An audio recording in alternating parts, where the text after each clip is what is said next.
السلام علیکم، کیسے ہیں آپ سب؟ Welcome back to my channel. اور آج ہم جا رہے ہیں مکہ کی زیارتوں پہ۔ تو یہ گاڑی ہے ہماری، اس نے ہمیں پک کیا ہوٹل سے، اور کوئی دن کے عصر کی نماز پڑھنے کے بعد ہم نکلے تھے۔ راستہ ہم نے شروع کیا اور یہ بہت خوبصورت منظر مجھے نظر آیا، تو میں نے کہا کہ اس کو اپنے کیمرے میں کیپچر کرنا چاہیے۔ ہمارے ڈرائیور بھائی صاحب بہت اچھے انسان تھے، انہوں نے بہت ساری ہمیں باتیں بتائیں سفر شروع کرنے سے پہلے، جہاں جہاں یہ لے جا رہے تھے اس جگہ کے بارے میں جو اس کی ہسٹری تھی وہ ہمیں بتاتے رہے۔ تو سب سے پہلے انہوں نے ہمیں غار ثور کا جو ہے وہ وزٹ کروایا۔ تو بہت اونچی پہاڑی ہے، اوبویس یہ سب آپ کو پتہ ہی ہوگا۔ راستہ جو ہے وہ ہم پہنچے وہاں پہ تھوڑا سا اوپر چڑھ کے ہے، یہ بہت لوگ اوپر جا رہے تھے۔ میں بچوں کی وجہ سے بہت مجبور ہو جاتی ہوں، بہت چیزیں میں کرنا چاہتی ہوں لیکن میں نہیں کر پاتی ہوں، اور بے شک اللہ نیتیں جانتا ہے۔ یہ کبوتر یہاں پہ تھے اور 5 ریال کے باجرے ان کو دے رہے تھے، پھر بھی میں نے اور زنیرہ نے کوشش کی اور ہم تھوڑا سا اوپر گئے کہ چلو بہت زیادہ نہ صحیح لیکن ذرا سا تو دیکھیں اور آپ صلی اللہ علیہ وسلم پہ درود و سلام بھیجیں۔ تو میں اور زنیرہ اوپر گئے اور میری آنکھیں دیکھ کے حیران رہ گئیں کہ نبی سے عشق اور نبی کی محبت واقعی کیا چیز ہے، کہ لوگ چلتے چلے جا رہے ہیں، نہ کوئی درد کی فکر نہ کوئی تھکن کی فکر۔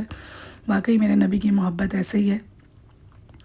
ہم بھی تھوڑے سے اوپر گئے اور اس طریقے کی ہم نے جو ہے وہ پہاڑیاں دیکھیں، اور پھر ہم واپس نکلیں۔ راستے میں انہوں نے ہمیں بتایا کہ یہ پھر سارے ایریاز جو ہیں وہ حج والے ہیں، حاجی کے ہیں۔ اچھا، یہ جو چوٹی آپ کو نظر آ رہی ہے کہلاتی ہے نہر زبیدہ۔ عراق کے بادشاہ کی بیوی آج سے 1200 سال پہلے جب حج کرنے آئی تو اس نے دیکھا یہاں پانی نہیں ہے، تو اس نے عراق کے شہر سے جو ہے وہ ایک نہر یہاں تک نکالی تھی جو 800 سال تک چلی بھی تھی، پانی بھی پہنچایا تھا، لیکن اب یہ بند ہو گئی ہے۔ مزید آگے گئے تو یہ سارے حاجیوں کا جو ایریا آیا ہے بتاتے رہے ہمیں کہ یہاں حاجی رکتے ہیں، یہاں سے منی ہے، یہاں سے عرفات ہے۔ تو دل میں ایک کشمکش سی جاگی اور بہت اچھا لگا۔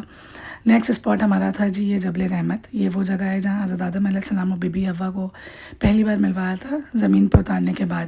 یہ آپ کو پتہ ہوگا کہ حضرت آدم علیہ السلام کو جو ہے وہ سری لنکا میں اتارا تھا اور بی بی حوا جو ہے وہ جدہ میں اتری تھی۔ تو یہاں جو ہے پھر یہ والی اسپاٹ بھی بہت اونچا تھا، اگین میں نہیں جا سکی یہاں پہ بچوں کی وجہ سے، اور ہم نے دور سے ہی ویڈیو بنا لی۔ مزید ہم آگے گئے اور اب ہمیں انہوں نے دکھائی مسجد نمرہ۔ یہ وہ جگہ ہے، یہ وہ مسجد جو صرف حج کے دنوں میں کھلتی ہے، یہاں پہ عرفات کے خطبے وغیرہ ہوتے ہیں، باقی جو مہینے ہیں یہ بند رہتی ہے۔ بہت خوبصورت مسجد اور بہت بڑی مسجد تھی ہے۔ اس کو دیکھا ہم نے اور بس دور سے ہی ہم نے اس کی پکچرز وغیرہ بنائی۔ مزید آگے گئے مکے کے سڑکوں پہ گھومتے ہوئے اور اللہ تبارک و تعالیٰ کا ذکر کرتے ہوئے آگے بڑھتے گئے، اور یہ خوبصورت سا سن سیٹ کا منظر ہمیں نظر آیا جو مکہ میں سن سیٹ ہو رہا تھا۔ مزید آگے گئے تو انہوں نے یہ ہمیں پھر اگین وہی حج والا جو ایریا ہے حاجیوں کا وہ ہمیں دکھاتے رہے، بتاتے رہے یہاں حاجی رکتے ہیں، اس طرح سے یہ خیمے لگائے جاتے ہیں۔ اور یہاں میں نے نیت کی کہ اللہ تعالیٰ عمرہ تو نے کرا دیا ہے، اب میرے حج کے اسباب پیدا کر۔ اور اس عمرے میں مجھ سے بہت بھول چوک ہوئی ہیں بچوں کی وجہ سے، ظاہر میں نہیں پرفارم کر سکی، بہت زیادہ عبادات نہیں کر سکی، تو اللہ پاک مجھے اگلی بار دوبارہ موقع دے کہ میں تیرے ہر فرائض کی جو ہے وہ پوری طریقے سے انجام دے سکوں، اور یا اللہ مجھے حج کی سعادت بھی نصیب فرما، اور آپ سب کو بھی انشاءاللہ اپنے گھر کی دیدار نصیب فرما۔ یہ میں راستے میں دعا کرتی رہی، اور یہ جو ہے وہ اب تھوڑا سا ٹائم مغرب کا ہو رہا تھا۔ یہ جگہ جو ہے وہ جگہ ہے جہاں اللہ تعالیٰ نے ابابیل بھیجے تھے، ہاتھی لشکر کا آپ کو پتہ ہوگا، اور یہاں پہ جو ہے وہ سورہ فیل پھر اسی حوالے سے اتاری گئی تھی۔ یہ ہمارے ڈرائیور صاحب ہمیں پورا راستہ بتاتے رہے کہ یہاں پہ جو ہے وہ ابراہیم کا لشکر آیا تھا اور کیا ہوا تھا اس کے ساتھ۔ بچوں نے بہت کچھ سیکھا، کیونکہ اللہ کا شکر ہے میں بھی بہت کچھ بچوں کو بتاتی ہوں، لیکن یہ بچوں کے لیے بہت ایکسائٹمنٹ تھی، وہ بتاتے رہے اور بچے سنتے رہے اور بہت سارے سوال کرتے رہے، تو یہ سب سے اچھی بات تھی ہمارے لیے۔ اسی طریقے سے ہمارا سفر آگے بڑھتا گیا اور ہم دیکھتے رہے کہ کس طرح جو ہے وہ اسلام میں کتنے انبیاء کرام اور صحابہ کرام نے سختیاں جھیلی ہیں، اور اب ہمارے لیے کتنی آسانیاں ہو رہی ہیں۔ ہمارے لیے عمرے میں بھی اگر آپ دیکھیں تو بہت آسانی کر دی گئی ہے، لیکن دین بیسیکلی سختی اٹھانے کا نام ہے، سختی برداشت کرنے کا نام ہے۔ اچھا، یہ مسجد الخیف ہے، یہاں پہ جو ہے وہ حاجی حج کے آخری 3 دن گزارتے ہیں، تو یہ مسجد انہوں نے دیکھا، یہ بھی بہت خوبصورت مسجد تھی اور بہت بڑی مسجد تھی، تو یہ ہم نے اوپر سے دیکھی، روڈ پہ جو ہے وہ کھڑے ہو کے وہ بیریئرز لگائے ہوئے ہیں۔ یہ وہ جگہ ہے جہاں شیطان کو پتھر مارا جاتا ہے، اور یہاں پہنچ کے حمدان صاحب بہت ایکسائٹیڈ تھے، ان کی بھی خواہش تھی کہ وہ شیطان کو پتھر مارے، تو اللہ تعالیٰ یہ خواہش اس کی پوری کرے اور وہ حج پہ اللہ تعالیٰ اسے لے کے آئے۔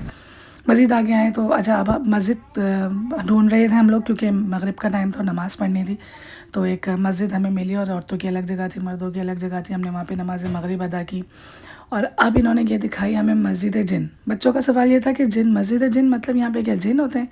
تو انہوں نے بتایا کہ نہیں جی، یہاں ایک جنات نے آپ صلی اللہ علیہ وسلم کے ہاتھ پہ اسلام قبول کیا تھا. دین یہ مسجد علم اس لیے ہے کیونکہ یہاں پہ جب مکہ فتح ہوا تھا تو اسی مسجد میں جھنڈا لہرایا گیا تھا. فتح مکہ کا، ہم نے مکہ جو ہے وہ فتح کر لیا ہے. مسجد شجر، یہ مسجد شجر کیوں نام رکھا گیا؟ کیونکہ یہاں سے ایک درخت چل کے آیا تھا، اس نے نبی کریم صلی اللہ علیہ وسلم کے حق میں گواہی دی تھی. اسی طریقے سے اور مساجد آتی رہی اور ہمیں بہت ساری چیزیں پتہ چلتی رہی. بہت ساری جگہیں ہمیں دکھائی، بہت ساری جگہوں کی زیارت کروائی، کچھ دور سے کروایا، کچھ جو ہے قریب سے بھی کروایا. اب ظاہر ہے ہمارے ٹور پلان میں جو چیزیں موجود تھیں وہ اتنا ہی ہو سکا. اور اپنا خیال رکھیے گا آپ سب اور دعاؤں میں یاد رکھیے گا. اللہ حافظ.